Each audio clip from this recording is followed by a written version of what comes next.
Jadi kita terpaksa lah.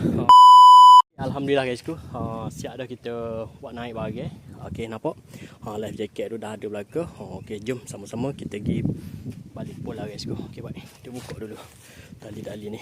Okey, jumpa kat pola ni. Okey, kita buat turun enjin dulu.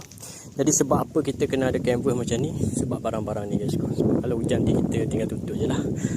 Buka payung. Okey, jom sama-sama kita pergi. Okey guysku, panas sikit cuaca comel hari ni. Okey, life jacket tu penting guysku. Dah. Lepas tu baru kita ambil switch ni, kita lekat kat tangan. Lepas tu kita buat turun enjin. Lepas tu kita pergi guysku. InsyaAllah dengan izin Allah kita selamat guysku. Okey, jom sama-sama kita pergi. Okey, jadi nampak kecoh sikit.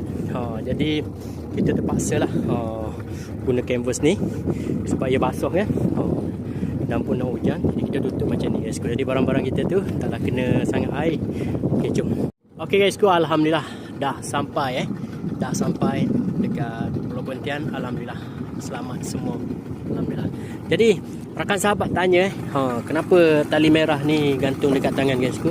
Yang ni adalah safety guysku untuk enjin. Jadi kalau berlaku tengah-tengah perjalanan kita tu terkena kipas ni, terkena tali ke kayu ke apa, kita melenting ke depan. Jadi benda ni lah yang tarik untuk offkan enjin guysku.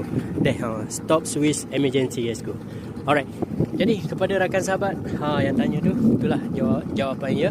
Jadi kepada korang yang nak tahu lebih lanjut, ada mula Hanafi buat video pasal switch ni lah. Okey, jumpa lagi di next video mungkin. Jadi pastikan sebelum korang nak bawa boat, korang pastikan benda ni gantung dekat tangan ataupun dekat life jacket ataupun dekat seluar guysku deh. Sebab ada sebab tertentu guysku kenapa benda ni direka guysku. Stop switch emergency nama dia. Lebih kurang lah. Okey guysku, jadi mungkin selepas ni video kita pasal laut kot. InsyaAllah sebab pasal hutan kita rehat dulu sekejap. Kita buat pasal laut dulu. Alright.